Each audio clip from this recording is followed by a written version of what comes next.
Welcome student. আগের ভিডিওগুলোতে আগের ক্লাসগুলোতে আমরা স্ট্যাটিক্যাল ইলেকট্রিসিটি বা স্থির তড়িৎ সম্পর্কে আলোচনা করেছি। আশা করি তোমাদের ভিডিওগুলো তোমাদের উপকারে লেগেছে, ক্লাসগুলো আমাদের উপকার হয়েছে। আজকে আমরা সেকেন্ড মডিউল অর্থাৎ প্রবাহী তড়িৎ নিয়ে আলোচনা করব। প্রবাহী তড়িৎ মানে যখন কারেন্ট ফ্লো করছে বা আধান ফ্লো করছে, আধান একটা জায়গা থেকে আরেকটা জায়গায় যাচ্ছে। স্থির তড়িৎ বা স্ট্যাটিক্যাল ইলেকট্রিসিটিতে আধান ছিল স্থির, এইবার সেই আধানকে আমরা চলমান করব। এই যে চ্যাপ্টার অর্থাৎ কারেন্ট ইলেকট্রিসিটি, এই চ্যাপ্টারে আধানকে চলমান করবে। এবার আধান চলমান হবে কিসে? আধান চলমান হবে একটা তড়িৎ বিশ্লেষের মধ্য দিয়েও আয়নিত হয়, তড়িৎ বিশ্লেষে আয়নায়ন ঘটে, সেখানে আয়ন চলাচল করে। আর আমাদের যেটা ডেইলি লাইফ, দৈনন্দিন জীবনে যে পরিবাহীর কথা বলা হয় সেটা হচ্ছে ধাতব পরিবাহী, যার মধ্য দিয়ে মুক্ত ইলেকট্রন বা ফ্রি ইলেকট্রন চলাচল করে। চলো আগে আমরা ডেফিনেশন পার্টটায় ঢুকি, অর্থাৎ কারেন্টকে চেনার চেষ্টা করি।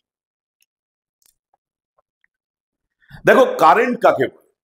The rate of flow of charge, অর্থাৎ কোন পরিবাহীর মধ্য দিয়ে আধান প্রবাহের হার।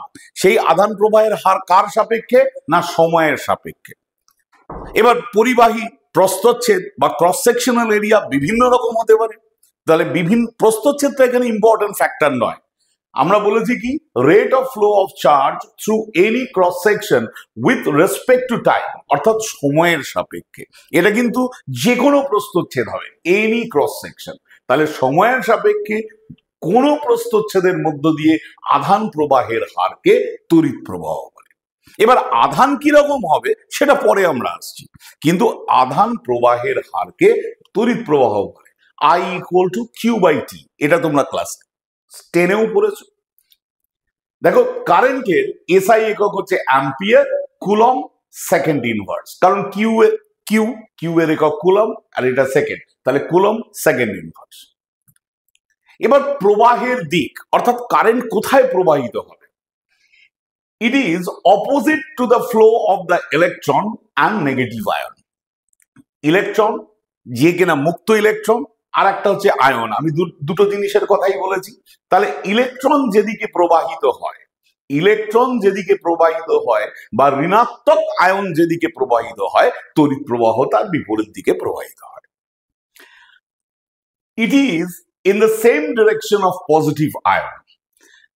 ইহা যখন ধনাত্মক আয়ন যেদিকে যাবে, তড়িৎ প্রবাহ সেদিকে যাবে। এখানে একটা জিনিস মনে রাখা দরকার যে current is not a vector quantity. Current কোনো ভেক্টর রাশি নয়, কারণ সে ভেক্টর অ্যালজেব্রার অ্যাডিটিভ, কমিউটেটিভ বা ডিস্ট্রিবিউটিভ ল ফলো করে না, অর্থাৎ ভেক্টর অ্যালজেব্রা ফলো করে না। তাহলে প্রথম ফর্মুলা আমরা যেটা পেলাম সেটা হচ্ছে কারেন্ট তৈরি I equal to Q/T। এখান থেকে দুটো সমস্যা। 10⁻20 না electron across an area in 1 second. 10⁻20 electron cross an area in 1 second। তার মানে 10⁻20 সংখ্যক ইলেকট্রন একটা এরিয়া প্রস্থচ্ছেদের মধ্য দিয়ে 1 সেকেন্ডে যায়। তাহলে ভ্যালু অফ কারেন্ট তোমার কাছে অপশন দেওয়া আছে 16, 10, 30, 40। তাহলে আমরা কি করব? আমরা করব I equal to Q/T, মানে আধান বাই সময়। এবার আধান মানে কি? আধান মানে N into E। কটা ইলেকট্রন গেছে? 10⁻20। একটা ইলেকট্রনের আধান কত? 1.6 into 10⁻⁻19 ডিভাইডেড বাই 1, কারণ টাইমটা বলেছে, কারেন্ট বের করছি মানে 1 সেকেন্ড। এখানে দেখো আধানটা কত সময় গেছে? 1 সেকেন্ডে গেছে, তাহলে এটা 1 সেকেন্ড। এটাকে যদি আমরা 16 অ্যাম্পিয়ার, তো তোমার উত্তর কত হবে? 16 অ্যাম্পিয়ার, মানে অপশন এ। পরের সমস্যাটা বোঝার চেষ্টা করি। পয়েন্ট চার্জ কিউ একটা বিন্দু আধান। It moves in a circle of radius r। ইহা r ব্যাসার্ধের একটা বৃত্তাকার পথে ঘুরছে at constant speed v, মানে v স্থির বেগ। Current associated with this circular motion, এই বৃত্তীয় গতির সঙ্গে সংশ্লিষ্ট তড়িৎ প্রবাহের মান কত? তোমাকে এই ভ্যালুগুলো দিয়েছে, QV/πr 0, QV/2πr, QV/4πr। চলো আমরা করি। কিভাবে করবো? না I equal to Q/T। টি মানে কি, এখানে হচ্ছে টি মানে সময়। দেখো আধানটা যদি একবার ঘুরে আসে তাহলে সময় কত লাগবে, এর যে সার্কামফারেন্স ডিভাইডেড বাই ভেলোসিটি, তার মানে 2 পাই আর বাই ভি। ভেলোসিটি এখানে টাইম, তো টাইম মানে সময়, সময় কতক্ষণ সময় লাগে এক পাক ঘুরে আসতে, সে এক পাক ঘুরে আসে কখন, যখন সে পরিধি অতিক্রম করে, তার মানে 2 পাই আর সার্কামফারেন্স ডিভাইডেড বাই ভেলোসিটি, তাহলে ভিটা উপরে উঠে যাবে qv বাই 2 পাই আর। তাহলে qv বাই 2 পাই আর খুঁজে বেড়াও কোথায়, এই যে qv বাই 2 পাই আর, তাহলে অপশন হলো সি। বুঝতে পেরেছো? চলে যাই আমরা পরের বোর্ড ওয়ার্কে। দেখো এখানে একটা নতুন কোয়ান্টিটি আমরা শিখছি, ডেনসিটি। দেখো ডেনসিটি বা ঘনত্ব মানে আমরা কি জানি, মাস পার ইউনিট ভলিউম, প্রতি একক আয়তনের ভর, কিন্তু এখানে সেই ডেনসিটি নয়, এখানে কারেন্ট ডেনসিটি।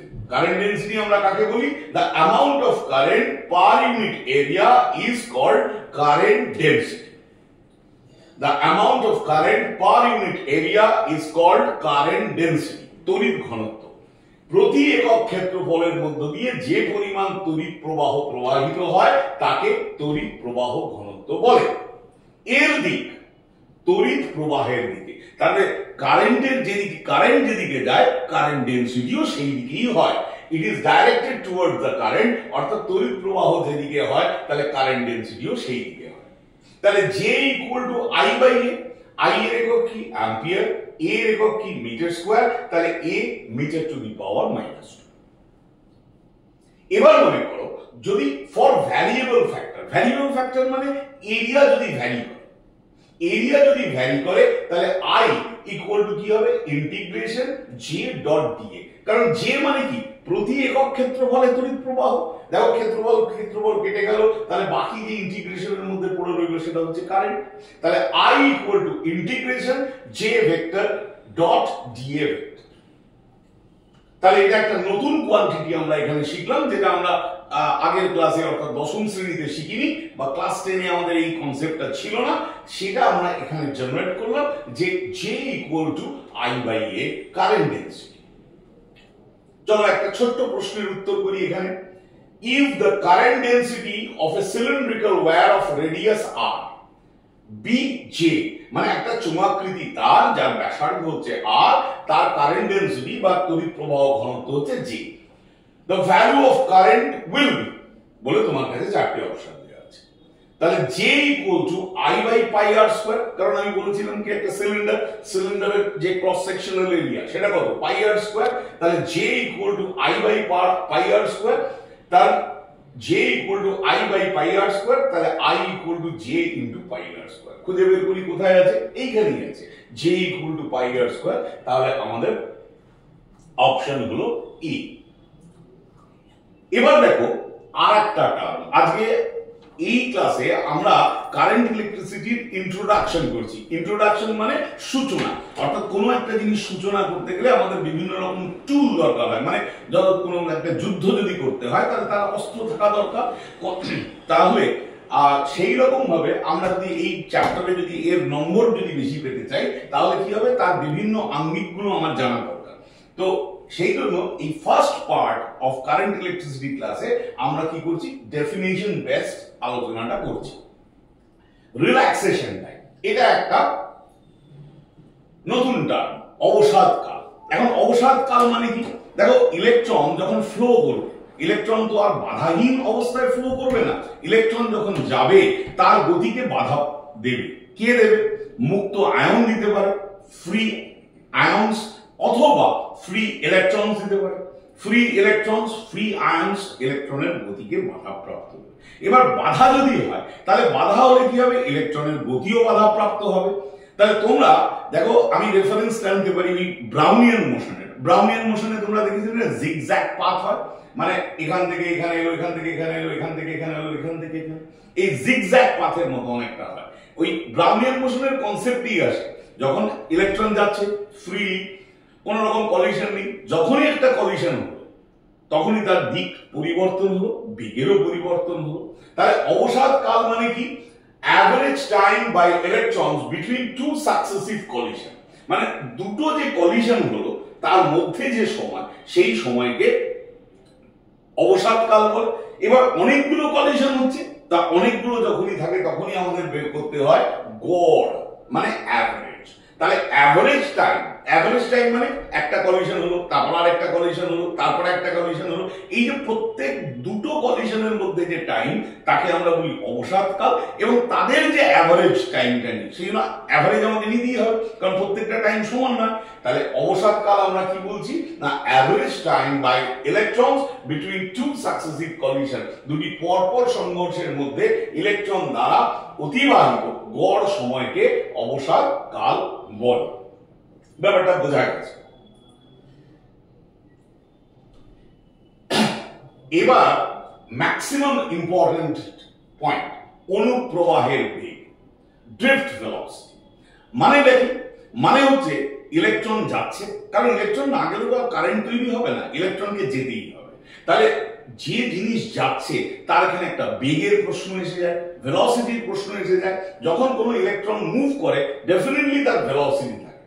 দেখো, it is defined as the average velocity, এখানেও সেই average concept, average velocity with which the free electrons in a conductor gets drift under the influence of an external electric field across the conductor. এখন যেমন ধরো আমরা একটা ইলেকট্রনকে move করাবো, একটা জায়গা থেকে একটা জায়গায় মুভ করাবো, ইলেকট্রন তো এমনি এমনি মুভ করবে না, সেখানে একটা ইলেকট্রিক ফিল্ড দিতে হবে। ইলেকট্রিক ফিল্ড না দিলে কিন্তু ইলেকট্রন মুভ করবে না, খুব স্বাভাবিক। আমাদের বাড়িতে যদি, তোমাদের বাড়িতে যদি ধরো বাবা মা বারবার পড়তে না বসতে বলে, তাহলে অধিকাংশ স্টুডেন্ট কিন্তু পড়বে না, খুব দু চারটে ভালো জন যারা আছে তারা পড়তে বসে যাবে। কিন্তু আমরা সবসময় আমাদেরকে একটা গাইডেন্স দিতে হয়, তা গাইডেন্সটা মানেই হচ্ছে ইলেকট্রিক ফিল্ড। তেমনি ইলেকট্রনকে মুভ করাবার জন্য যে বাইরে থেকে যে জিনিসটা থাকে তার নাম হচ্ছে ইলেকট্রিক ফিল্ড। ইলেকট্রিক ফিল্ড থাকলে তবেই ইলেকট্রন মুভ করবে। তাহলে পরিবাহীর দুই প্রান্তে বাহ্যিক তড়িৎ ক্ষেত্রের প্রভাবে পরিবাহীর মধ্য দিয়ে ইলেকট্রনগুলির গড় বেগকে অনুপ্রবাহের বেগ বলে। অনুপ্রবাহের বেগ মানেই ড্রিফট ভেলোসিটি। তার মানে ইলেকট্রিক ফিল্ড তুমি দাও, সেখানে ইলেকট্রনগুলোর বেগ তৈরি হবে, আর এই যে বেগ তৈরি হবে তাকেই আমরা বলবো অনুপ্রবাহের বেগ। চল ক্যালকুলেশন করার চেষ্টা করি, অনুপ্রবাহের বেগের রাশিমালা বা এক্সপ্রেশন বের করার চেষ্টা করি। If the electric field is E, তড়িৎ ক্ষেত্রের প্রাবল্য হচ্ছে E, charge of the electron হচ্ছে E, স্মল e, ইলেকট্রনের আধান হচ্ছে স্মল e, আর মাস অফ দ্য ইলেকট্রন হচ্ছে m, ইলেকট্রনের ভর হচ্ছে m। তবে Vd equal to U plus A into T, এটা আমাদের চেনা জানা ফর্মুলা। এখানে U হচ্ছে 0 into AT।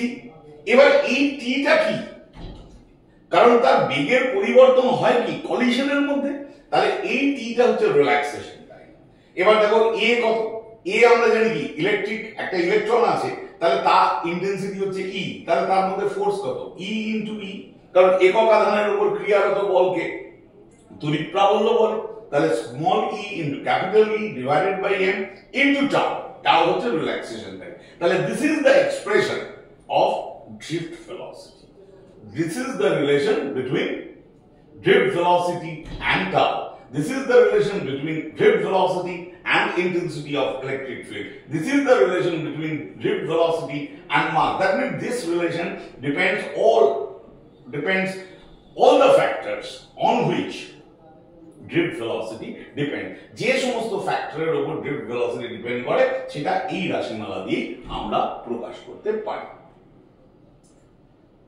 তাহলে ড্রিফট ভেলোসিটি বেরিয়ে গেল।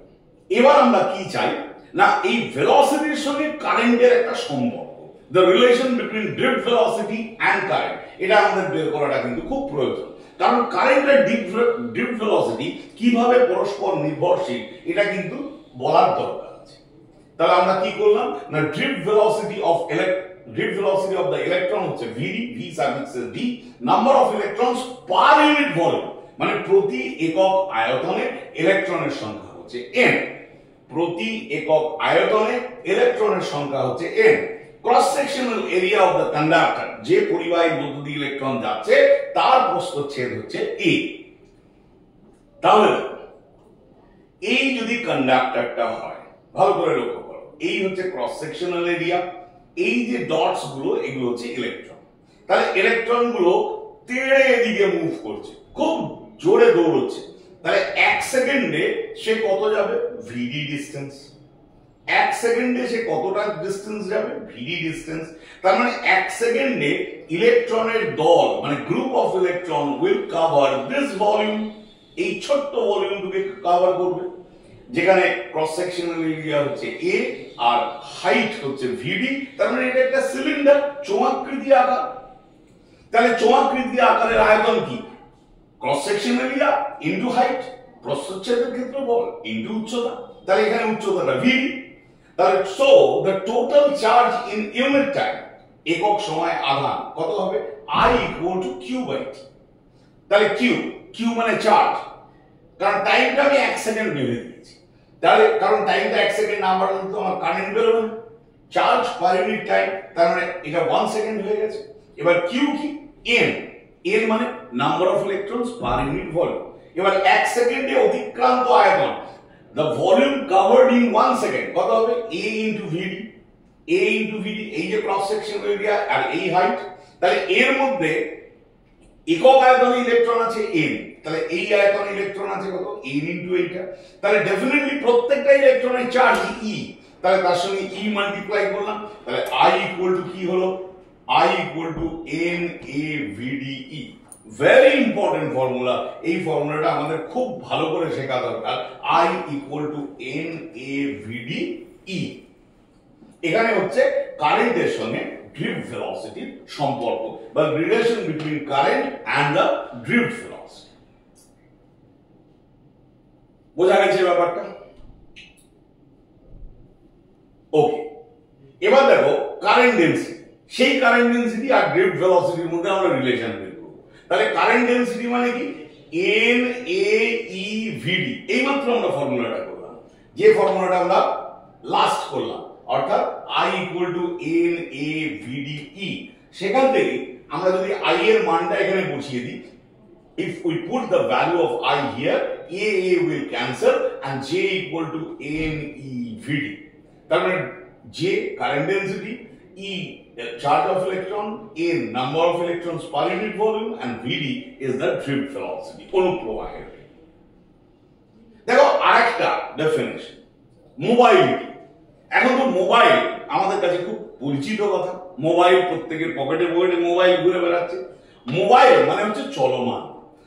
আগেরকার দিনে আমরা টেলিফোন ইউজ করতাম, যেটা এক জায়গায় থাকতো, স্ট্যাটিক। এখন আমাদের সঙ্গে সঙ্গে অ্যাকচুয়ালি ওটার নাম তো মোবাইল নয়, ওটার নাম হচ্ছে সেল। আর মোবাইল কেন কথাটা চালু হয়েছে? কারণ ওটা আমাদের সঙ্গে সঙ্গে চলমান, এই জন্য মোবাইল কথাটার মানে হচ্ছে সচলতা। ইলেকট্রন মোবিলিটি অর্থাৎ electron সচলতা। The drift velocity acquired per unit strength of the applied electric field। এটা একটা ডেফিনিশন। কি বলেছে না, প্রতি একক প্রয়োগিত তড়িৎ ক্ষেত্রে ড্রিফট ভেলোসিটির যে মান, তাকে আমরা বলি ইলেকট্রন মোবিলিটি বা ইলেকট্রন সচলতা। দেখো mu equal to v d by e, v d by e. তাহলে এখান থেকে আমরা ভিডির ভ্যালুটা যেটা আগে পেয়েছিলাম, স্মল ই ক্যাপিটাল ই টাও বাই এম, সেটা বসিয়ে দিয়েছি, আর ই রয়েছে। তাহলে এখান থেকে আমরা মিউ ইকুয়াল টু পাবো ই টাও বাই এম। এর এসআই একক আমরা সাধারণত ইলেকট্রিসিটিতে কিন্তু এসআই এককই ব্যবহার করব, সিজিএস একক এখানে খুব একটা কাজ করে না। তাহলে এটা হলো metre square volt inverse second inverse. Tau mu হচ্ছে ইলেকট্রন মোবিলিটি, ইলেকট্রনের সচলতা। Mu equal to e into tau by m, v square এই m square, v to the power -1 আর সেকেন্ড টু দি পাওয়ার -1। এটা আরেকটা টার্ম আমরা শিখলাম, electron mobility. দেখো এখানে একটা সমস্যা, a current of 10 ampere is passing through a conductor of cross section 10 to the power -14 meters square. If the number density of free electrons মানে প্রতি একক আয়তনে ইলেকট্রনের সংখ্যা, number density of free electrons 9 into 10 to the power -28 meter to the power -3। বুঝতেই পারছো এটা হচ্ছে পার ইউনিট ভলিউম ইলেকট্রনের সংখ্যা। the drift velocity of the electron বলে তোমার কাছে অপশন দিয়ে দেওয়া আছে। তাহলে এখানে ভিডি কি না, ভিডির এক্সপ্রেশন আমরা পেয়েছি I বাই NaE। নাও এবার যদি তোমরা এখানে ভ্যালুগুলো মানে এই যে ভ্যালুগুলো দেওয়া আছে, I এর জায়গায় 10 অ্যাম্পিয়ার, N এর জায়গায় তোমরা বসাবে এই 9 into 10 to the power 28, এর জায়গায় কি বসাবে 10 to the power minus 14, আর এর জায়গায় কত বসাবে 1.6 into 10 to the power minus 19। Calculation আমি করিনি, ক্যালকুলেশন তোমরা করবে, করলে দেখবে এইটা আমি অন্তত পিক করে পেয়েছি, তোমরা করে দেখো কি আসে, এটা তোমাদের উপর ছেড়ে দেবে।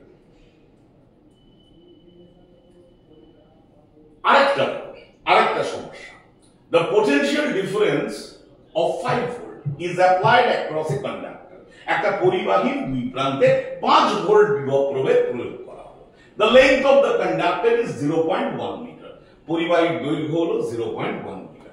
if the drift velocity of the electron is 2.5 into 10 to the power minus 4 meter per second, then the electron mobility will be, বলে তোমার কাছে চারটি উত্তর দেওয়া আছে। তার মানে কি বলেছে, একটা পরিবাহীর দুই প্রান্তে 5 ভোল্ট বিভব প্রভেদ দেওয়া হলো, তার দৈর্ঘ্য হলো 0.1 মিটার, যদি ড্রিফট ভেলোসিটিটা হয় 2.5 into 10 to the power minus 4 metre per second, তাহলে ইলেকট্রনের মোবিলিটি বা ইলেকট্রনের সচলতা কত। দেখো প্রথমেই আমাদের কাছে ভোল্ট দেওয়া আছে, কিন্তু আমাদের সব ফর্মুলাতে ভোল্টেজ দেওয়া আছে, মানে বিভব প্রভেদ দেওয়া আছে, কিন্তু আমরা যে ফর্মুলাগুলো করলাম তাতে কিন্তু তড়িৎ প্রাবল্য দেওয়া আছে। তাহলে আমরা এখান থেকে প্রথম কর্তব্য হচ্ছে একটা তড়িৎ প্রাবল্যটাকে বের করে দেবো। সেই জন্য অঙ্কটা পড়ে সঙ্গে সঙ্গে কিন্তু আমাদের মাথার মধ্যে এটা ঘোরাতে হবে যে আমার এক্সাক্ট এই ফর্মুলার মধ্যে কি কি টার্ম রয়েছে, এর মধ্যে কিন্তু কোনো জায়গায় ভোল্টেজ নেই। তাহলে আমার প্রথম কর্তব্য হলো যে এখান থেকে আমি আগে ইন্টেন্সিটি বা প্রাবল্যের মান বেড়ে করব। তাহলে E equal to V by L, এখন ভি বলেছে 5 ভোল্ট, আর এটা হচ্ছে 0.1, দেখো লেন্থ বলেছে 0.1, তাহলে 0.1 যদি আমরা বসাই তাহলে হিসেব করলে এটা হচ্ছে 50 ভোল্ট মিটার ইনভার্স। বেশ, ইন্টেন্সিটি আমরা পেয়ে গেলাম। এবার মিউ এর ফর্মুলা কি, ভিডি বাই ভি। দেখো ভিডি এখানে দেওয়া আছে 2.5 into 10 to the power minus 4, আর নিচে 50 দেওয়া আছে, এটা হিসেব করলে 5 into 10 to the power minus 6 metre square volt inverse second inverse, metre square volt inverse second inverse.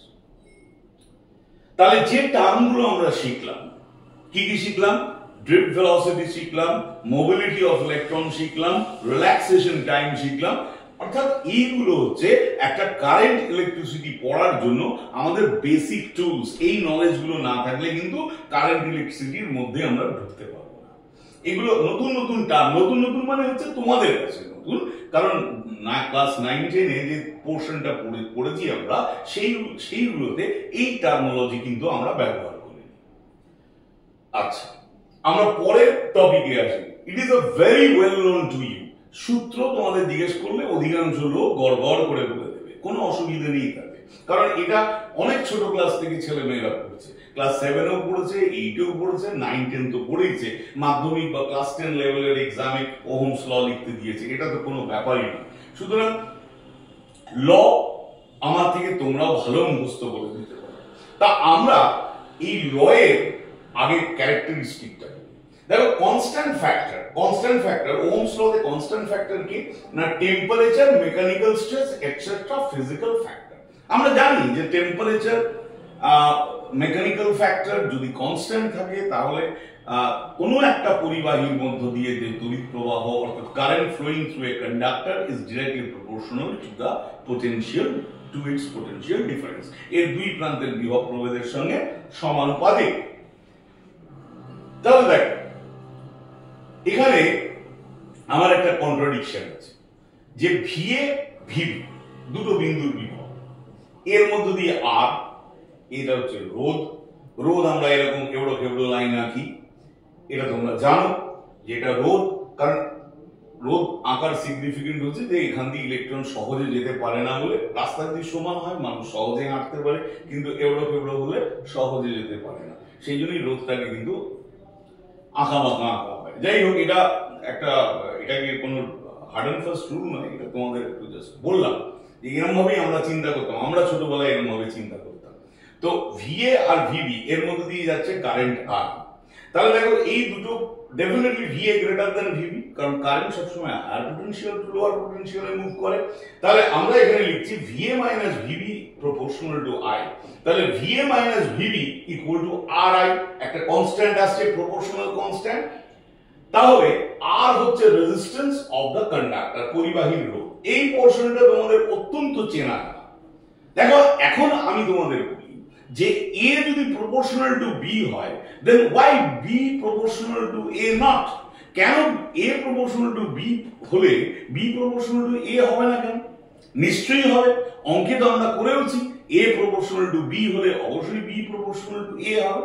শুধুমাত্র তফাৎ কি না, প্রপোর্শনাল কনস্ট্যান্টটা হচ্ছে একে অপরের রেসিপ্রোকাল। প্রথম ক্ষেত্রে যদি প্রপোর্শনাল কনস্ট্যান্টটা হয় k1, পরের ক্ষেত্রে যদি প্রপোর্শনালটা হয় k2, তাহলে k1 ইকুয়াল টু 1/k2।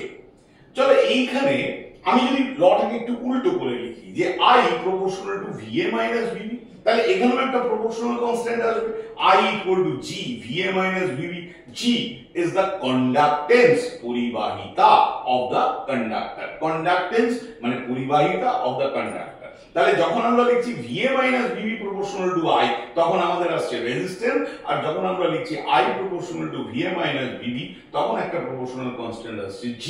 তাহলে R আর G, ওই যে বললাম প্রপোর্শনাল কনস্ট্যান্ট একে অপরের রেসিপ্রোকাল, তাহলে R ইকুয়াল টু 1/G। তাহলে ইউনিট অফ R হচ্ছে ওহম, আর ইউনিট অফ G হচ্ছে ওহম ইনভার্স। চলো একবার ডাইমেনশন দেখি, রেজিস্ট্যান্সের ডাইমেনশন। ডাইমেনশন তো আমরা অনেকবার করেছি, মুখস্থ রাখার তো দরকার নেই, এটা হাতে করলেই পাওয়া যাবে। R equal to VA minus VB by R। এখন VA মাইনাস VB মানে কি? ভোল্টেজ। ভোল্টেজ মানে কি? Q W বাই Q, অর্থাৎ ওয়াট পার ইউনিট চার্জ। আর I মানে কি? Q by T। তাহলে দেখো এখানে কি হলো, T টা উপরে উঠে গেল, Q টা নিচে নেমে গেল, W T by Q square. W মানে কি? M L square T to the power minus 2, আর টাইম কত? T, আর Q স্কয়ার মানে AT AT। তাহলে R এর ডাইমেনশন দাঁড়ালো M L square T to the power minus 2 A to the power minus 2। এটা তোমরা সবাই বুঝতে পেরেছো। বেশ,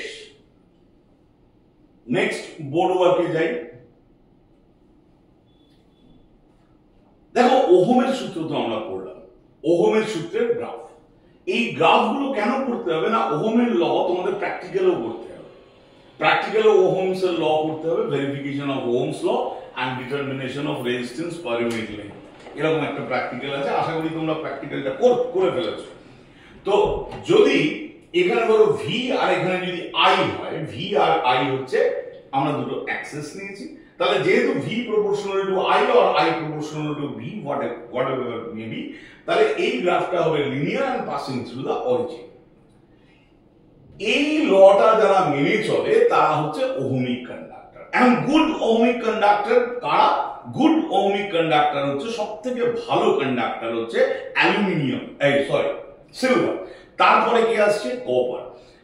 যেমন বাড়ির যে ওয়্যারিং, সেটা আমাদের আইডিয়ালি করা উচিত কি দিয়ে না, আইডিয়ালি করা উচিত সিলভার দিয়ে, কারণ সিলভার হচ্ছে গুড কন্ডাক্টর। কিন্তু বুঝতেই পারছো বাড়ির ওয়্যারিং যদি সিলভার দিয়ে করা হয়, তাহলে কস্টিংটা কোথায় গিয়ে দাঁড়াবে? সেই জন্য আমরা পরের ধাপে চলে আসি। কোথায় আসি? কপার। মানে দামের সঙ্গে আমরা কম্প্রোমাইজ করতে পারি না যে সিলভার দিয়ে করব, আমরা চলে আসি কপার। এছাড়াও সিলভার দিয়ে করার আরো কয়েকটা টেকনিক্যাল প্রবলেম আছে, সেটা তোমরা একটু হায়ার স্টাডিতে গেলেও জানতে পারো। So copper is the best one. তো এটা যেটা মেনে চলে এটা হচ্ছে ওহমস ল। আর এখানে দেখো এই গ্রাফটা যখন স্ট্রেট হয়, কিন্তু এই গ্রাফটা স্ট্রেট হওয়া উচিত ছিল, কিন্তু এটা সামান্য বেঁকে যায়। এটাই হচ্ছে প্র্যাকটিক্যাল কেস। মানে প্র্যাকটিক্যাল কেস তোমরা হয়তো অনেক সময় প্র্যাকটিক্যাল করে দেখো যে গ্রাফটা স্ট্রেট লাইন আসছে না, তো একটু বেঁকে যাচ্ছে বা দু চারটে পয়েন্ট বাইরে যাচ্ছে, তখনই তোমাদের মাথা খারাপ হয়ে যায়। না, মাথা খারাপ করার কোনো দরকার নেই, কারণ হচ্ছে এটা প্র্যাকটিক্যালি এইরকম আসে, কারণ সব অ্যাপারেটাস একই রকম ভাবে আমরা তো সঠিকভাবে ব্যবহার করতে পারি না, বা আইডিয়াল কন্ডিশনে থাকে না। সেই জন্য এটা হচ্ছে প্র্যাকটিক্যাল কেস, অর্থাৎ যে গ্রাফটা হবে সেটা সামান্য বেঁকে যাবে। তার কারণটাই আমি আসছি, পরে আসছি। আর একটা non ohmic conductor, non ohmic কন্ডাক্টরকে ডায়োড হতে পারে, ট্রায়োড হতে পারে। যেমন সেখানে v proportional to I to the power 3/2। তাহলে দেখেছো গ্রাফটা তো আর লিনিয়ার হওয়ার কোনো প্রশ্নই নেই। গ্রাফের নিচেরটা এরকম প্যারাবোলিক হতে পারে। ওকে, এটা তো গেল ওহমস ল এর গ্রাফ নিয়ে আলোচনা। এবার দেখো ডিপেন্ডেন্স অফ রেজিস্ট্যান্স। রোধ কার উপর নির্ভর করে? রোধ দুটো বিষয়ের উপর নির্ভর করে, এক হচ্ছে জ্যামিতিক আকার আর আরেকটা হচ্ছে টেম্পারেচার। জ্যামিতিক আকারের উপর যখন নির্ভর করে, এটা তোমাদের ক্লাস 10 এ খুব ভালো করে পড়া আছে, আর প্রপোর্শনাল টু এল আর R proportional to 1/a।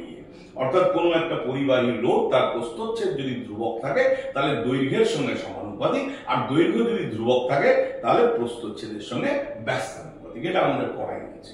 When all are variable, r equal to rho L by A, অর্থাৎ proportional constant আমরা একটা দিলাম রো। রোটাকে আমরা কি বলি? স্পেসিফিক রেজিস্ট্যান্স বা রেজিস্টিভিটি, আপেক্ষিক রোধ বা রোধাঙ্ক।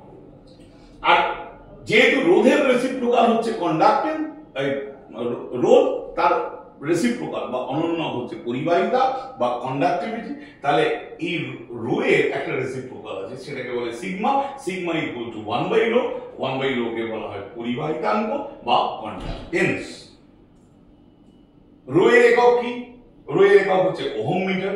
তাহলে সিগমার একক কি হবে? অবভিয়াসলি এর reciprocal ohm inverse metre inverse.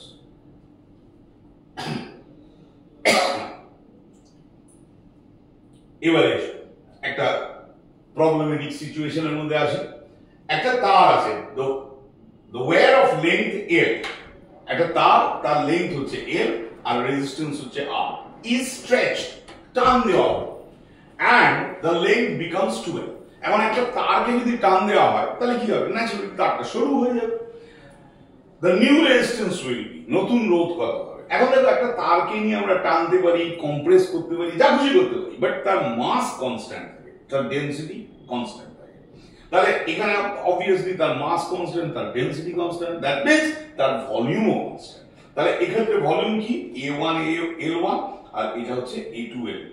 তাহলে L1 L2 equal to A2 by A1। এবার রেজিস্ট্যান্স দুটো আমরা বের করলে কি হবে? আর এর ফর্মুলা হবে কি? Rho L by A। এই R1 আর R2 বসালে L1 রো তো কেটে গেছে, L1 by L2, A2 by A1। তাহলে A2 বাই A1 মানে কি? L1 by L2। So it is L1 by L2 whole square. L1 কত ছিল? L, L2 কত হচ্ছে? 2L, তার হোল স্কয়ার মানে 1/4। তাহলে দেখো ক্রস মাল্টিপ্লাই করো, এই 4 যাবে R1 এর ঘরে আর R2 পড়ে থাকবে, তাহলে R2 ইকুয়াল টু 4R1 মানে 4R। খুঁজে বের করি আমরা দিস ওয়ান, বি। চল পরের বোর্ড ওয়ার্কে যাই। 3 wires of same material having length-এর রেশিও, একই উপাদানে তৈরি তিনটে তার, তাদের রেশিও, লেংথের রেশিও হচ্ছে 1:3:5, আর তাদের মাসের রেশিও হচ্ছে 5:3:1। What is the ratio of their resistances? তাদের রোধের অনুপাত নির্ণয় করতে বলেছে। তাহলে রোধের অনুপাত যদি নির্ণয় করতে বলে তাহলে ফর্মুলা কি? R equal to rho L by A। তার মানে এখানে আমরা কি করলাম দেখো, রো একটা L দিয়ে উপরে আর নিচে গুণ করলাম। আগে আমাদের ফর্মুলাটাকে সেট আপ করতে হবে, তা নাহলে আমরা কিন্তু করতে পারবো না। একটা L দিয়ে উপরে আর নিচে গুণ করলাম, কারণ এখানে কি বলেছে দেখো, লেংথের রেশিও বলেছে আর তাদের মাসের রেশিও বলেছে। তাহলে এই যে আমরা যে ফর্মুলা করেছিলাম R equal to rho L by A, সেখানে মাসের কোনো জায়গাই নেই, মাসের কোনো ভূমিকাই নেই। তাহলে আমাকে এখানে মাস টার্মে নিয়ে আসতে হবে কিন্তু। তাহলে এখানে আমি কি করলাম? L আর L দিয়ে মাল্টিপ্লাই করলাম। তাহলে এখানে কি হলো? Rho L square by V, rho L square by V। এবার রো L স্কয়ার, ভিটা আমাদের কি হবে? M by D, M by D, mass by density. তাহলে M বাই D যদি হয় তাহলে দেখো এখানে R এর এক্সপ্রেশন, ফাইনাল এক্সপ্রেশনটা কি দাঁড়াচ্ছে? R equal to rho D L square by M,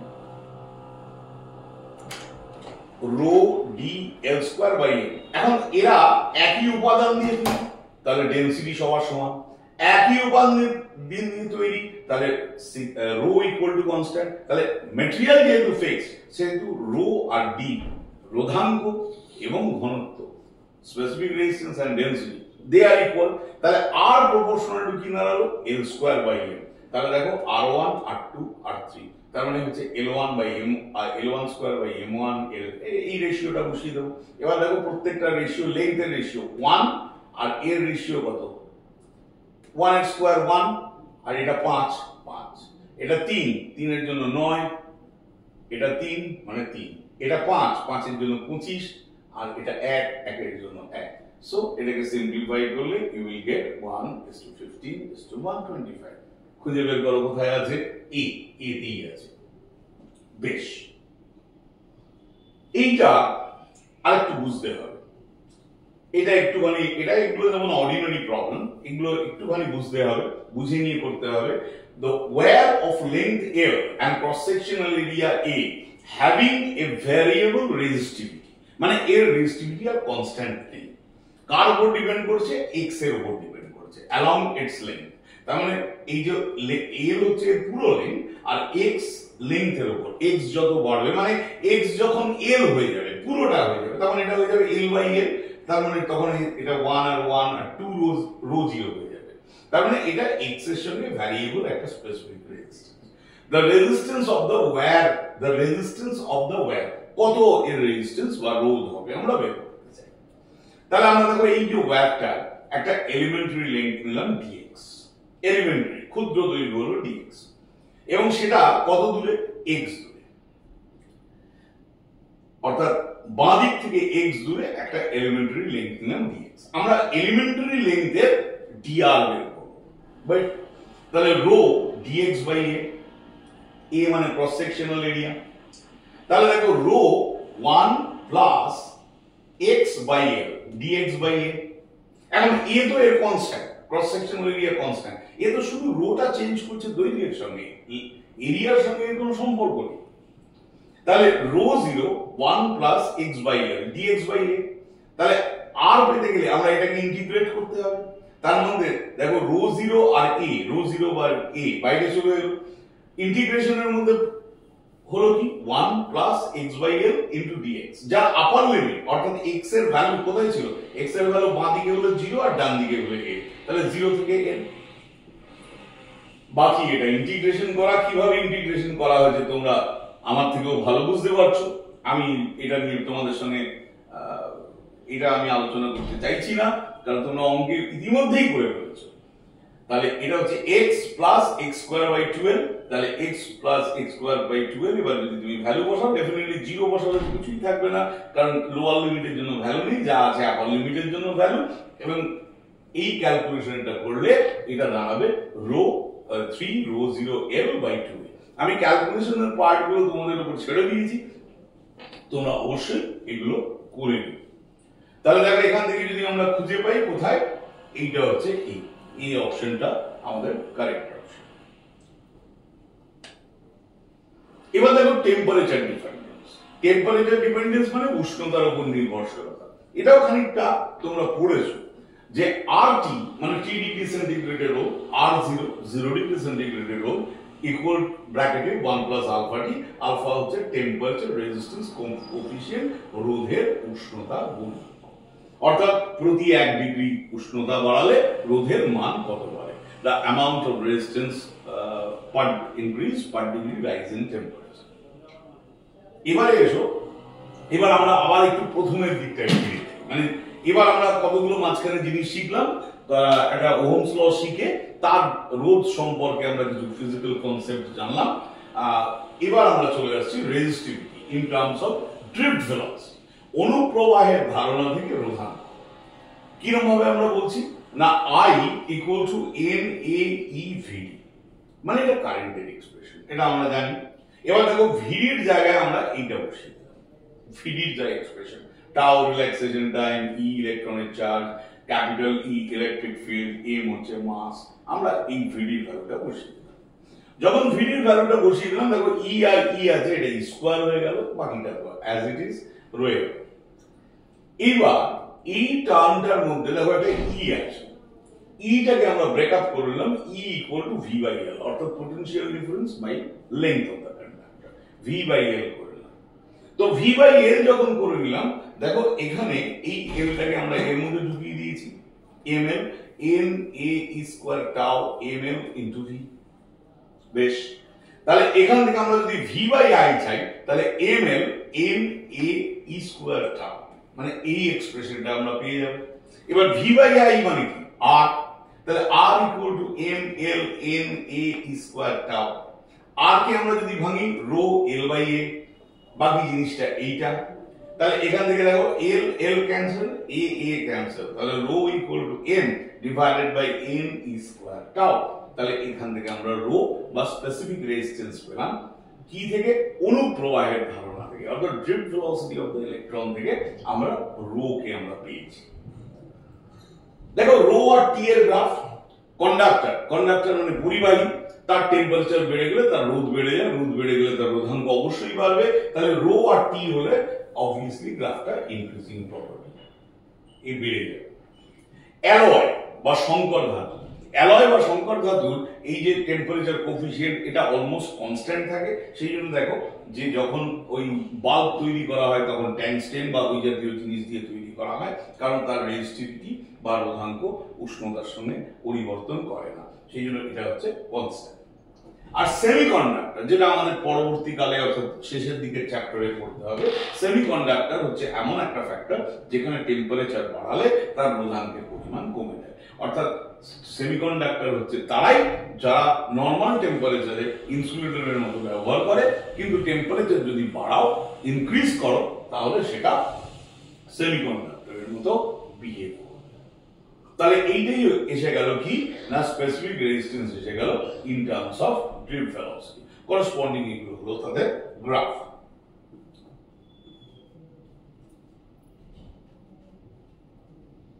ওকে, দেখো এই আগের ফর্মুলাটা একটু ভালো করে বুঝে দাও।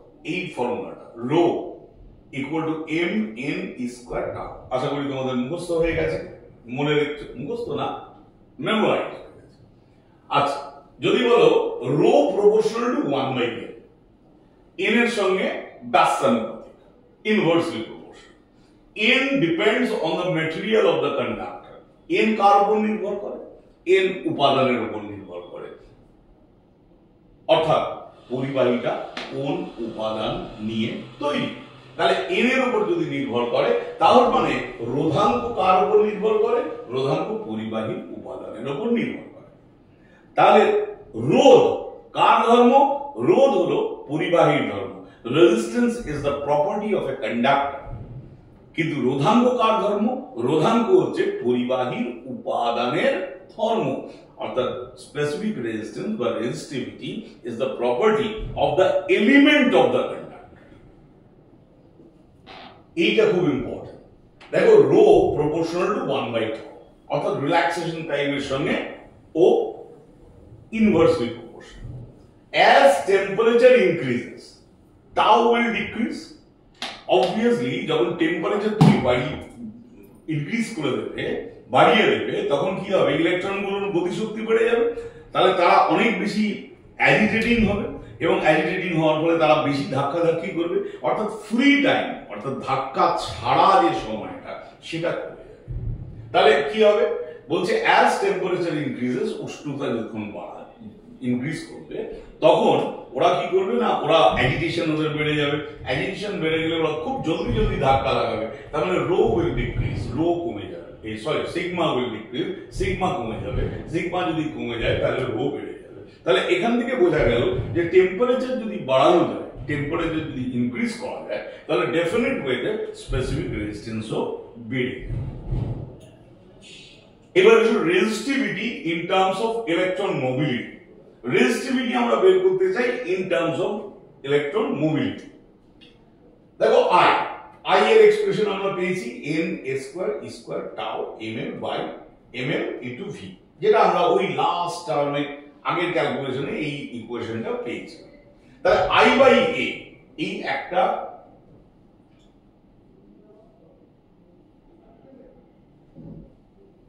দেখে একবার চেক করে নিই আগেরটা। হ্যাঁ, এটা a হবে, এটা a হবে, a স্কয়ার না, এটা আমার লেখার সময় ভুল হয়েছে, এটা a স্কয়ার হবে না, a হবে। তাহলে এই এটাকে তোমরা কারেকশন করবে। তাহলে i by a equal to n e square tau v নিচে ml। যদি এটা লিখতে পারি, যদি এটা আমরা লিখতে পারি, তাহলে এখান থেকে i বাই a মানে হচ্ছে j equal to n e square e tau by m।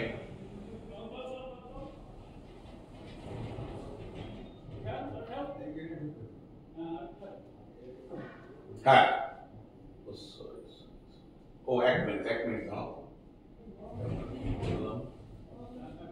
এটার থেকে এটা এলাম। হ্যাঁ, n square tau by v by l, এই যে v বাই l এসছে, তাহলে যে এই v বাই l এর জায়গায় আমরা e বসানো, n square e tau by m, তাহলে j by e equal to n square tau by m। n square tau by m মানে হচ্ছে 1 বাই রো, কারণ rho equal to m divided by n square tau. Actually এখানে আমি একটা ছোট জায়গায় লিখতে গিয়ে স্টেপ গুলো কিন্তু পর পর হয়ে গেছে, মানে এটা ফার্স্ট, এটা সেকেন্ড, এখানে a স্কয়ারটা হবে না, a হবে, এটা থার্ড, এটা ফোর্থ। দেখো 1 বাই রো মানে হচ্ছে 1 বাই রো মানে সিগমা, তাহলে J E equal to sigma, তাহলে আবার E J by E equal to sigma, কারণ সিগমা হচ্ছে 1 বাই রো, তাহলে এখান থেকে আমরা পাবো কি j equal to sigma into e. এই যে জিনিসটা, এই জিনিসটাকে বলা হয় vector form of Ohm's law. Vector form of Ohm's law very important thing, কারণ j by E equal to sigma, তাহলে j equal to sigma by e. দেখো এটাকে আবার আমরা উল্টে দিলাম, ই বাই জে হচ্ছে রো, ই আর জে এর ভ্যালুটা বসিয়েছি n e v d into rho, তাহলে এখান থেকে ভিডি equal to e divided by n e rho. E মানে কি v by l, n e rho. এই এক্সপ্রেশনটা আমরা পেলাম। এই এক্সপ্রেশনটা আনার দরকার কি? এই এক্সপ্রেশন দিয়ে খুব একটা অঙ্ক আসে না, কিন্তু এটাকে আনার দরকার কি? কারণ এখান থেকে কতগুলো ইন্টারপ্রিটেশন, সিদ্ধান্ত আমরা নিতে পারি, যেগুলোর উপর থেকে এমসিকিউ আসে। কি কি আমরা বলেছি? as temperature increases specific resistance increases, temperature বাড়ালে রোধাঙ্ক বেড়ে যায় বা আপেক্ষিক রোধ বেড়ে যায়।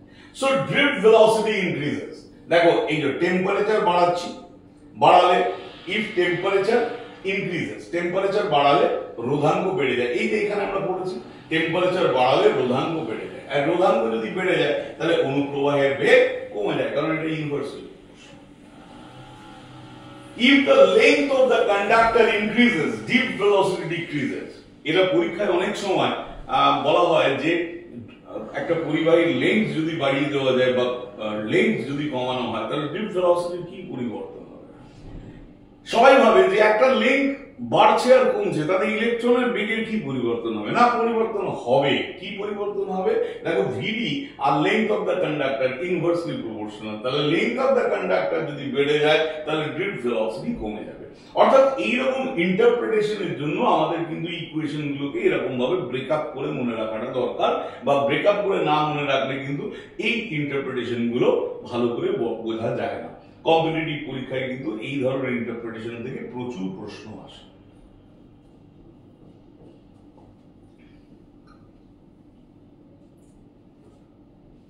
তাহলে আমরা তিনটে জিনিস শিখলাম, আরেকবার একটু রিক্যাপ করে নিই। কি কি শিখলাম? আমরা শিখলাম কি? রেজিস্টিভিটিকে শিখলাম ইন টার্মস অফ ডিফট ভেলোসিটি, একটা শিখলাম। তারপরে আমরা শিখলাম কি যে electron mobility in terms of, যেখান থেকে আমরা vector forms of Ohm's law পেলাম, দিস ইজ ভেরি ইম্পর্টেন্ট। আর এই একটা তথ্য পেলাম যেটা ড্রিফট ভেলোসিটি ডিপেন্ডেন্স, যেমন ধরো লেন্থের সঙ্গে এটা ইনভার্সলি প্রপোর্শনাল রো, আর এন বলছি মেটেরিয়াল, তাহলে ড্রিফট ভেলোসিটি মেটেরিয়ালের উপর তো ডিপেন্ড করে। যার এন বেশি সেখানে ড্রিফট ভেলোসিটি কম, মানে এন বেশি মানে ইলেকট্রন গুলো কি বিল করছে, প্রচুর ইলেকট্রন, সুতরাং সে ফ্রি ভাবে থাকবে কি করে? প্রত্যেকটা ঘটনাকে ডেইলি লাইফের সঙ্গে একটু কম্পেয়ার করার চেষ্টা করবে, তাহলে কিন্তু ফিজিক্স মনে রাখা অপেক্ষা কিন্তু অনেক সোজা। এবার আমরা আসি টার্মিনাল পোটেনশিয়াল ডিফারেন্স। দেখো আমরা এখানে অর্থাৎ ক্লাস 11-12 এ অনেক রকম সার্কিট অ্যানালিসিস করব, অনেক রকম বর্তনী অ্যানালিসিস করব, কিন্তু বা তোমরা যদি হায়ার স্টাডিতে যাও সেখানেও তোমরা অনেক সার্কিট অ্যানালিসিস করবে, কিন্তু প্রত্যেকটা সার্কিট অ্যানালিসিসের ক্ষেত্রে মনে রাখবে যে this is the basic circuit. প্রতিটা সার্কিটের এই তিনটে পার্ট আছে, one is external resistance, one is internal resistance and one is EMF. External resistance মানে যেটা বাইরে থেকে আমরা লাগাই, সেটা একটা বাল্ব হতে পারে, একটা পাখা হতে পারে, external resistance and this is the internal resistance. এই যে চ্যাপ্টারটা অর্থাৎ কারেন্ট ইলেকট্রিসিটি আমরা পড়ছি, এটা কিন্তু পুরো ডিসি এর উপর পড়ছি। এখানে অল্টারনেটিং কারেন্ট বা এসি কোনো জায়গা নেই, এসির জন্য আবার একটা অন্য চ্যাপ্টার আছে। এখানে আমরা যে কারেন্টটা বলছি এই কারেন্টটা কিন্তু ডিসি কারেন্ট। তো এখানে একটা সেল আর এখানে তার ইন্টারনাল রেজিস্ট্যান্স। তাহলে আই মানে কারেন্ট, যে কোনো কমপ্লিকেটেড সার্কিট হলেও তোমার কারেন্টের ফর্মুলা কিন্তু EMF by total resistance. Now what is total resistance? External resistance plus internal resistance. তুমি ক্রস মাল্টিপ্লাই করো, R I plus small r i equal to e. এই আরআইটা হচ্ছে ভোল্টেজ। একটু মনে করিয়ে দিই, তোমরা কি পড়েছিলে ক্লাস 10 এ যে বর্তনীর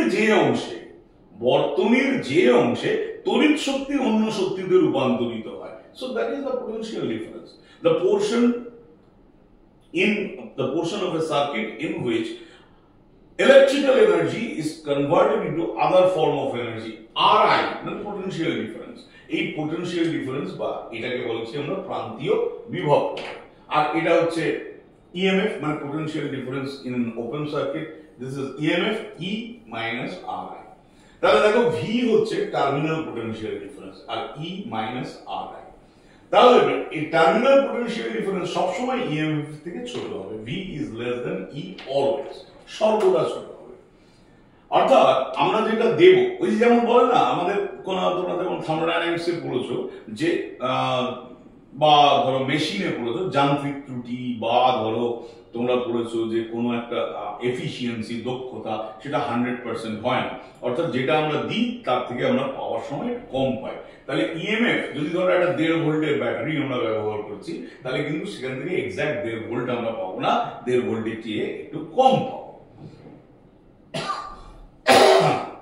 তাহলে ভি লেস দেন ই।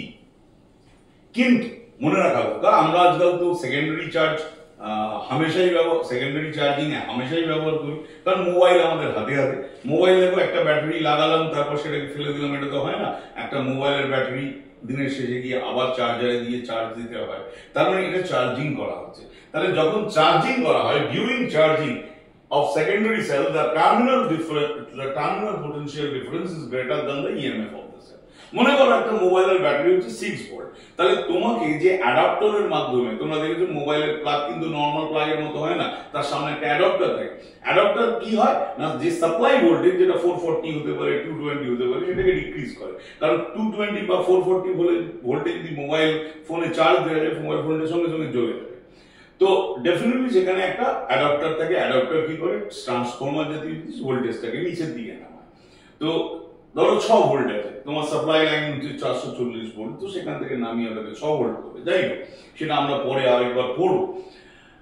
এখন প্রশ্ন হচ্ছে যে এই যখন চার্জিং করছি, ধরো একটা মোবাইলের ব্যাটারি চার্জারের যে মোবাইলটা যেটা ব্যাটারিটা সেটা হচ্ছে 6 ভোল্ট। তাহলে আমি যদি ওকে এক্সাক্ট 6 ভোল্ট দিই, তাহলে কি হবে? তাহলে 6 ভোল্ট সে পেল, কিন্তু তার ভেতরে ইন্টারনাল লসটা হয়ে গেল। তাহলে এফেক্টিভলি সে যে ভোল্টেজটা পাবে সেটা 6 থেকে কম হয়ে যাবে।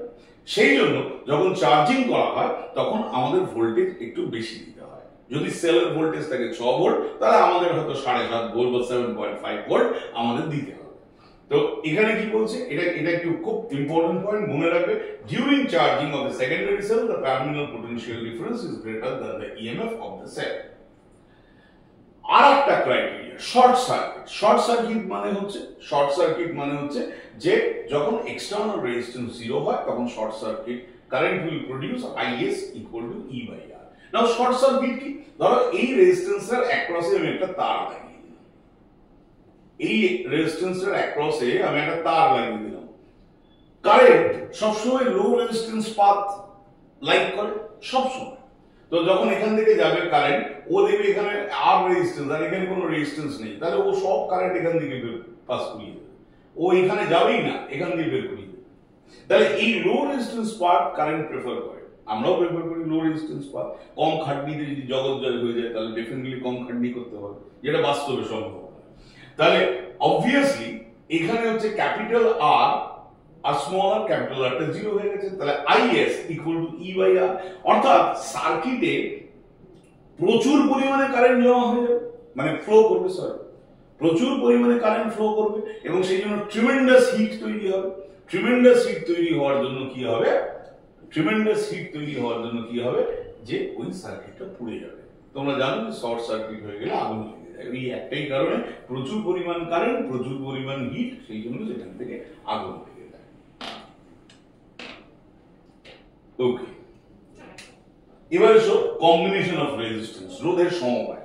এটাও তোমাদের চেনা পরিচিত জায়গা। আমি শুধু এই জায়গাটায় তোমাদের যেটুকু মনে করিয়ে দিতে চাই যে আমরা তো এখন করছি সিরিজ কানেকশন, প্যারালাল কানেকশন, কিন্তু আমরা ডেফিনেটলি এখান থেকে একটু কমপ্লিকেটেড সার্কিটে যাব, এর পরের ভিডিওতে যাব, তারপরের ভিডিওতে যাব, যত কারেন্ট চ্যাপ্টারের মধ্যে আমরা ঢুকে পড়বো তত সার্কিট কমপ্লিকেটেড হয়ে যাবে।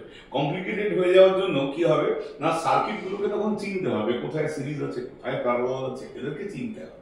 তো সিরিজ প্যারালাল, এখানে যেমন তোমরা দেখেই বুঝতে পারছো দিস ইজ সিরিজ, আর সিরিজ এর ইকুইভ্যালেন্ট রেজিস্ট্যান্স এটা ক্লাস 10 এও পড়ানো হয়, R equal to R1 plus R2 plus R3। কিন্তু এটা চিনবো কি, মানে এদের ক্যারেক্টারিস্টিক, কিছু রেজিস্ট্যান্স লাগানো আছে, সেটা সিরিজ লাগানো আছে না প্যারালাল লাগানো আছে, তার কন্ডিশনটা কি বলছে, here current through each resistor will be same, কারণ কারেন্ট যাওয়ার রাস্তা তো একটাই, তাহলে কারেন্টকে সবকটা রোধের মধ্য দিয়ে যেতে হবে। এটা তো ওয়ান পাথওয়ে, সিঙ্গেল পাথওয়ে, যাবে কোথায় কারেন্ট, কোথাও যাওয়ার ব্যাপার নেই, অর্থাৎ current same current should pass through the resistance, অর্থাৎ প্রত্যেকটা রোধের মধ্য দিয়ে সমান তড়িৎ প্রবাহ যাবে। আর কি না, প্রত্যেকটা রোধের দুই প্রান্তে যে বিভব পার্থক্য, যেমন R1 এর অ্যাক্রসে যদি V1 হয়, R2 এর অ্যাক্রসে যদি V2 হয়, R3 এর অ্যাক্রসে যদি V3 হয়, তাহলে V equal to V1 plus V2 plus V3, অর্থাৎ sum sum of the potential difference across the resistance is equal to the total potential difference. It is called the potential divider. একে কি করে, এই বিভবকে বণ্টন করে। দেখো এখানে বাংলাতেও লেখা আছে প্রত্যেক রোধের মধ্য দিয়ে তড়িৎ প্রবাহ সমান, প্রত্যেক রোধের দুই প্রান্তে বিভব প্রভেদের সমষ্টি, মোট বিভব প্রভেদের সমান, একে বিভবের বণ্টক বলে। বণ্টক মানে হচ্ছে যে ভোল্টেজটাকে ডিভাইড করে, অর্থাৎ একটা টোটাল ভোল্টেজ দিয়েছো, ওই ভোল্টেজটা প্রত্যেকটা রোধের মধ্য দিয়ে, প্রত্যেকটা ভোল্টেজের মধ্যে প্রবাহিত, মানে প্রত্যেকটা ভোল্টেজের একপাশে যা ভোল্টেজ হচ্ছে তাদের যোগফল হচ্ছে মোট বিভব প্রভেদের সমান। এবার এসব প্যারালাল হলে কি হবে না, কারেন্ট ডিস্ট্রিবিউটেড হচ্ছে, এটা আমাদের পরিষ্কার জানা আছে। অর্থাৎ দেখো এর রাস্তা একটাই, এখান থেকে এই রাস্তা দিয়ে এসে কিছু সংখ্যক লোক যদি আসে, এর সামনে তিনটে পাথ হয়ে, তাহলে লোকগুলো ভাগাভাগি হয়ে যাবে, কিছু লোক এখানে গেল, কিছু লোক এখানে গেল, কিছু লোক, কিন্তু আলটিমেটলি তাদের এখানে আসতে হবে। তারা যতই বিভিন্ন রাস্তায় আসুক, আলটিমেটলি এখানেই আসতে হবে। তার মানে এখানে কারেন্ট ভাগ হয়ে যাচ্ছে, কিন্তু পোটেনশিয়াল ডিফারেন্স প্রত্যেকের অ্যাক্রসে সমান। তাহলে আমরা প্যারালাল কি করে চিনবো না, এখানে কারেন্ট ইজ ডিস্ট্রিবিউটেড, কারেন্ট ভাগ হয়ে যাবে, কিন্তু প্রত্যেকটা রোধের দুই প্রান্তে বিভব প্রভেদ সমান হবে। এইটা হচ্ছে প্যারালাল কম্বিনেশনের ক্রাইটেরিয়া। তাহলে আমরা এই ফর্মুলা জানি, 1/R equal to 1/R1 plus 1/R2 plus 1/R3। এগুলো তোমাদের জানা, তাও তোমাদের আমি একটুখানি, কারণ এটা ক্লাস 10 এ পড়া আছে, যদিও আমাদের এগুলো 11-12 এর সিলেবাসে রয়েছে, তো কারণ এই কারণেই রয়েছে, কারণ এগুলো বেসিক, এগুলো না করলে আমরা কমপ্লিকেটেড সার্কিটের মধ্যে ঢুকতে পারবো না। কম্বিনেশন অফ সেলস, অর্থাৎ কোষের সমবায়। কিরকম কোষের সমবায়, এখানে দেখো সব আইডেন্টিক্যাল কম্বিনেশন, ই ই ই, আর আর আর। এবার দেখো প্রত্যেকটা সেম পোলারিটিতে রয়েছে, এর মাইনাসের সঙ্গে এর প্লাস, এর মাইনাসের সঙ্গে এর প্লাস, অর্থাৎ এটা হচ্ছে correct connection, polarity opposite connection করতে হবে। তাহলে এখানে ইএমএফ দেখো এটা সিরিজে আছে, তাহলে এটা হচ্ছে বিভব বণ্টক। বিভব বণ্টক হওয়ার জন্য টোটাল ইএমএফ কত হবে, 3E। টোটাল ইন্টারনাল রেজিস্ট্যান্স এই আর এই আর এই আর সিরিজে আছে, তার মানে 3R। আর এক্সটার্নাল রেজিস্ট্যান্স তো R। দেখো সেই বেসিক ফর্মুলাটা তোমাদের আমি বলেছিলাম যে কারেন্ট ইকুয়াল টু ইএমএফ, নিচে হচ্ছে external resistance plus internal EMF. এখানে আমার এই লেখাটা ভুল আছে, অবভিয়াসলি তোমরা সবাই বুঝতে পারছো। I equal two 3E capital R plus 3R, তার মানে ক্যাপিটাল R প্লাস 3R, এটা R হবে, স্মল r হবে ডেফিনেটলি। এটা না বোঝার কিছু নেই, তোমরা বুঝতে পেরেছো, এটা লেখায় ভুল আছে। প্যারালাল ইকুয়াল টু কি হবে, এখানে দেখো R, এটা R, এটা R, দেখো এও ইএমএফই, এও ইএমএফই, এও ইএমএফই, তাহলে টার্মিনাল পোটেনশিয়াল ডিফারেন্স ডেফিনেটলি হবে E, তাহলে এফেক্টিভ ইএমএফ হবে E। আর এই তিনটে R কোথায় আছে না, এই তিনটে R প্যারালালে আছে, তাদের ইকুইভ্যালেন্ট রেজিস্ট্যান্স কত, R/3। আর বাহ্যিক রোধ বা এক্সটার্নাল রেজিস্ট্যান্স R, তার মানে এখানে আমরা ইএমএফ দিয়েছি কত, E, আর এক্সটার্নাল প্লাস ইন্টারনাল, দেখো হিসেব করলে এই জিনিসটাই আছে। এখন মনে রাখা দরকার, যদি n সংখ্যক কোষ তুমি ব্যবহার করো তাহলে এটা কি হবে, NE, এই সব তিনের জায়গায় n, কারণ আমি এখানে তিনটে সেল করে ব্যবহার করেছি। যদি n সংখ্যক সেল ব্যবহার করা হয় তাহলে ওই e এর জায়গায় n হয়ে যাবে। এগুলো তোমাদের কাছে খুবই সহজ ব্যাপার, আমি বুঝতে পেরেছি। চলো আমরা পরের বোর্ড ওয়ার্কে যাই। এটা হচ্ছে মিক্সড কম্বিনেশন, মিশ্র সমবায়। তো মিশ্র সমবায় কি না, মিশ্র সমবায় দেখো আমরা বলেছি টোটাল, আচ্ছা প্রত্যেকটা এই যে দেখো এখানে ব্র্যাকেট দিয়ে লেখা আছে, তার মানে এখানে প্রত্যেকটা শ্রেণীতে n সংখ্যক কোষ আছে, এরকম n সংখ্যক শ্রেণী পরস্পর সমান্তরালে লাগানো আছে। তার মানে প্রত্যেকটা এইরকম, এর মধ্যে nটা আছে, এর মধ্যে nটা আছে, এর মধ্যে n সংখ্যক কোষ আছে, আর এই রকম সিরিজ n সংখ্যক আছে। তাহলে দেখো প্রত্যেকটা শ্রেণীতে n সংখ্যক সেল এবং তারা কানেক্টেড আছে প্রপারলি, তাহলে তাদের ইএমএফ কত, NE। তাহলে এই লাইনে NE, এই লাইনে NE, এই লাইনে NE, তাহলে টোটাল তড়িৎচালক বল কত, NE। এবার প্রত্যেকটার আভ্যন্তরীণ রোধ কত, R R R R, তাহলে প্রত্যেক শ্রেণীর আভ্যন্তরীণ রোধ কত, NR। যদি টোটাল ইন্টারনাল রেজিস্ট্যান্স হয় R ড্যাশ, তার মানে দেখো এই NR, এই NR, এই NR এর সব প্যারালাল রয়েছে, তাহলে 1/r dash equal to 1/nr plus 1/nr plus dot dot dot dot up to n, তাহলে m/nr, তাহলে r dash equal to nr by m, this is the total internal resistance। আর কারেন্টের সেই formula যে total EMF কত, Ne, আর external resistance r, internal resistance nr by m, তাহলে এই ফর্মুলাটা দাঁড়ায় mne নিচে mr plus nr। দেখো এই যে বেসিক ফর্মুলাটা বারবার আমরা বলছি, এটা হচ্ছে total EMF divided by external resistance plus internal resistance. তাহলে কারেন্ট যখন ম্যাক্সিমাম হবে তখন কি হবে, আই যখন ম্যাক্স তখন হচ্ছে এমআর আর এনআর টা মিনিমাম হবে। এমআর আর এনআর কে আমরা কি লিখতে পারি, root over MR minus root over NR whole square plus 2 root over MR root over NR. তাহলে এরা কেউই ইন্ডিভিজুয়ালি জিরো নয়, তাহলে একমাত্র জিরো হতে পারে যে এই দুটো যদি যখন সমান হয় তখনই সেটা মিনিমাম হতে পারে, কারণ ইন্ডিভিজুয়ালি এরা কেউ জিরো নয়। তাহলে এই জিনিসটাই যখন সমান হবে তাহলে এই ভেতরের ব্র্যাকেটের ভেতরে একটা জিরো হয়ে যাবে, তাহলে বিষয়টা মিনিমাম হবে। তাহলে root over MR minus root over n r equal to zero, তাহলে m r equal to n r. So this is the condition of the maximum current in a mixed circuit.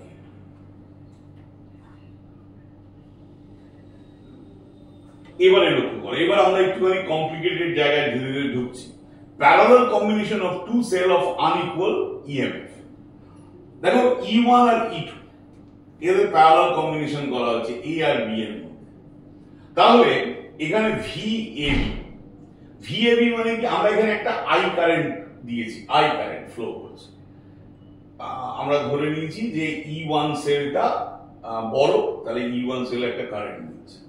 তাহলে VA মাইনাস VB অর্থাৎ A এবং B বিন্দুর মধ্যে বিভব প্রভেদ কত হবে, E1 মাইনাস IR1 অথবা E2 মাইনাস IR2। তাহলে এখান থেকে I ইকুয়াল টু কত বলবে, এই দুটো ইকুয়েশন সলভ করলে পাবে E1 মাইনাস E2 নিচে R1 প্লাস R2।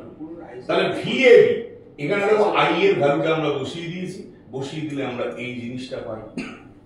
এবার ক্যালকুলেশন করলে বুঝতেই পারছো ER1 ER2 E1 R2 E2 R1 এই করলে VAB যেটা পাওয়া যাবে, অর্থাৎ A আর B এর মধ্যে যে পোটেনশিয়াল ডিফারেন্স পাওয়া যাবে, দেখো E1 R2 plus E2 R1 নিচে R1 প্লাস R2। এখানে কিন্তু কারেন্টের কোনো রকম ডিপেন্ডেন্স নেই। বেশ, এইবার ধরো ওই বললাম আমি একটু একটু করে আমরা কমপ্লিকেটেড জায়গায় ঢুকবো। এখানে দেখো আগে যেমন আমরা বলেছিলাম যে সেলগুলো সিরিজে আছে, প্রত্যেকটি সমান। এখানে সেলগুলো সিরিজে আছে, properly connected, negative to positive, negative to positive, negative to positive, properly connection করা আছে, কিন্তু এদের ইএমএফ আর ইন্টারনাল রেজিস্ট্যান্স আলাদা, E1 R1 E2 R2 E3 R3 E4 R4।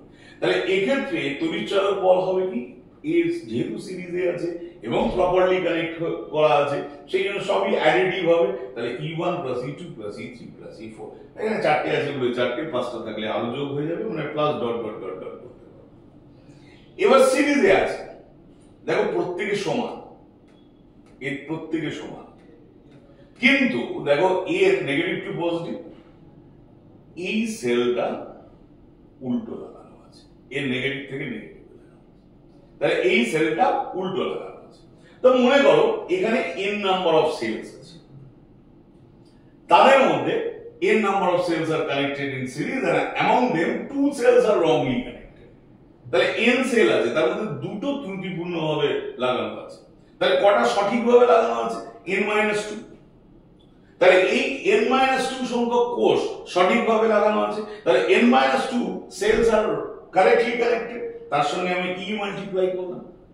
কিন্তু যে দুটো সেল wrongly connected তারা তো এই EMF কে অপোজ করবে, তার মানে টোটাল EMF কি দাঁড়াবে?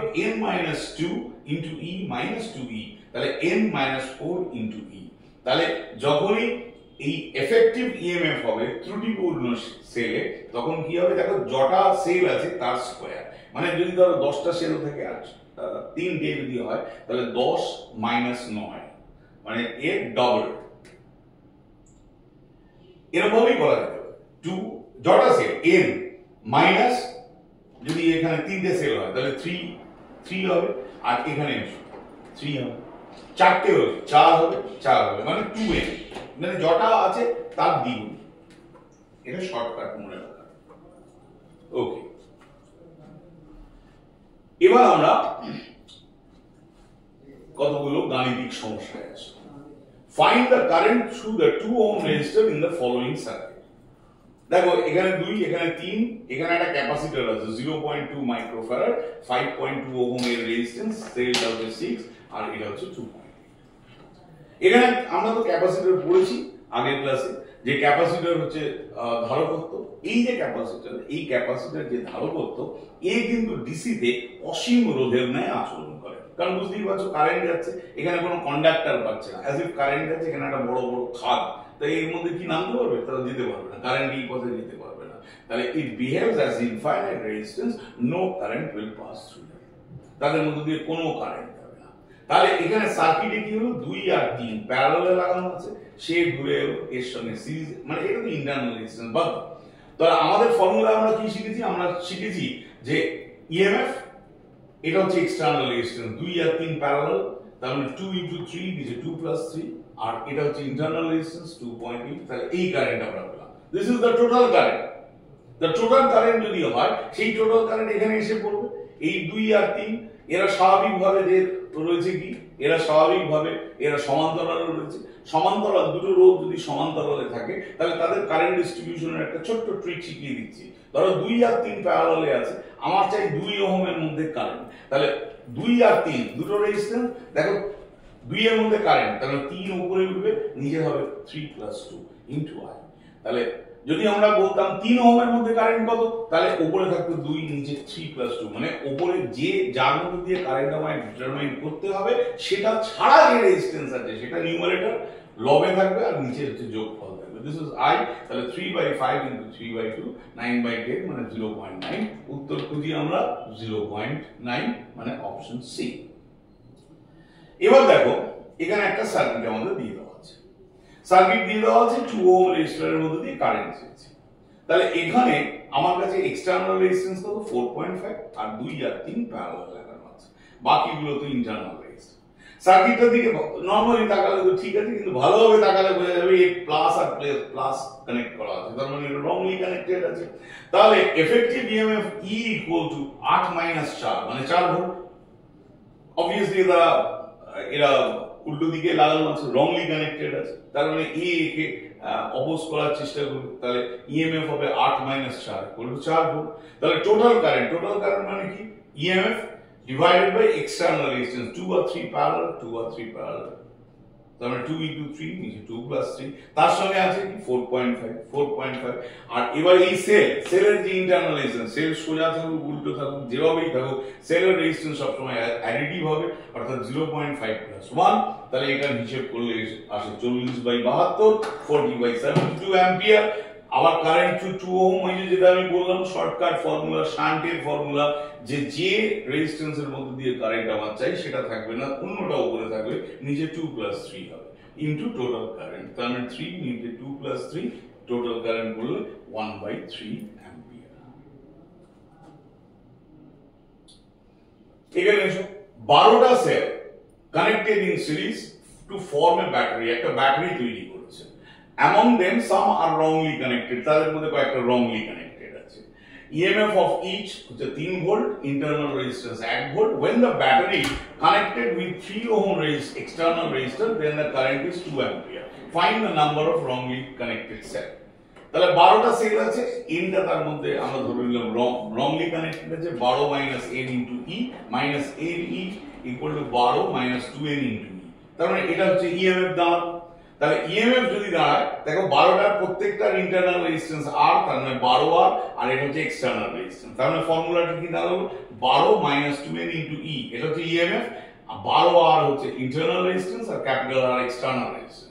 তাহলে আমাদের এখানে ভ্যালু কি দিয়েছে, EMF দিয়ে দিয়েছে e, 12 ইন্টারনাল রেজিস্ট্যান্স দিয়ে দিয়েছে 1, এক্সটার্নাল রেজিস্ট্যান্স দিয়েছে 3, বাকিটা হিসেবের ব্যাপার, হিসেব করে দেখবে n equal to 1, আমার তো দিয়েছে, তোমাদের কত বেরোয় দেখে নেবে, n equal to 1, তাহলে n equal to 1 d মানে এটা হচ্ছে d। এইবার দেখো বোঝা গেছে তো, এটা ফাইন। ক্যালকুলেশন গুলো হাতে সেট করবে, তা না হলে কিন্তু কোনো জিনিস সম্পর্কে সঠিক ধারণা ফিজিক্সে পাওয়া যায় না। এটা এসো, এটা দুটো সেল লাগানো আছে, দেখো দুটো সেল কিরকম ভাবে লাগানো আছে, এর পজিটিভের সঙ্গে এর নেগেটিভ, এর পি আর কিউ। তার মানে এখানে যে দুটো সেল লাগানো আছে তার মানে ডেফিনেটলি কারেন্ট একটা দিকেই ফ্লো করছে, কারণ এর সঙ্গে এ মানে এটা কারেক্টলি কানেক্টেড। তার মানে টোটাল ইএমএফ কত হবে, ই প্লাস ই, কারণ এখানে কারেক্টলি কানেক্টেড তো মানে একে অপরকে সহায়তা করছে। তাহলে ই প্লাস ই, নিচে এর ইন্টারনাল রেজিস্ট্যান্স, আর তো কোনো রেজিস্ট্যান্স নেই, আর প্লাস আর, এও সিরিজে আছে, তার মানে ই বাই আর। তাহলে এই পি আর কিউ পয়েন্টের পোটেনশিয়াল ডিফারেন্স কত হবে, হয় এইটার অ্যাক্রসের পোটেনশিয়াল ডিফারেন্স, না হলে এইটার অ্যাক্রসের পোটেনশিয়াল ডিফারেন্স। তাহলে এইটার অ্যাক্রসের পোটেনশিয়াল ডিফারেন্স কত, E minus I R, E minus I R, তাহলে আই এর জায়গায় বসিয়ে দেবো E by R into R, তাহলে E minus E equal to 0, B option 0। আমরা সবসময় সার্কিট অ্যানালিসিস করার সময় কিন্তু সেলের টার্মিনাল গুলো আগে খেয়াল করবো, এর প্লাসের সঙ্গে এর মাইনাস লাগানো আছে, তার মানে দে আর সাপোর্টিভ সেল। সাপোর্টিভ সেল হলে ইএমএফ হয়ে যাবে অ্যাডিটিভ, মানে সিরিজ কানেকশন। আচ্ছা, এটা হলো কারেন্ট ইলেকট্রিসিটির ফার্স্ট পার্ট আমরা পড়লাম। তোমরা দেখার সময় ভিডিওটাকে পজ করে এই যে বোর্ড ওয়ার্ক গুলো এগুলো নিজের খাতায় লিখে নেবে, তাহলে আশা করা যায় যে তোমরা বিষয়টাকে আরো ভালো করে বুঝতে পারবে। শুধু দেখলে তো হয় না, এই জিনিসটাকে লিখে নেবে। আর তোমাদের যদি কিছু কোয়ারি থাকে তাহলে তোমরা মেসেজ সেকশন বা কমেন্ট সেকশনে লিখতে পারো, সেখানে কাউন্সিল থেকে তোমাদের উত্তর দেওয়ার চেষ্টা করা হবে। Thank you.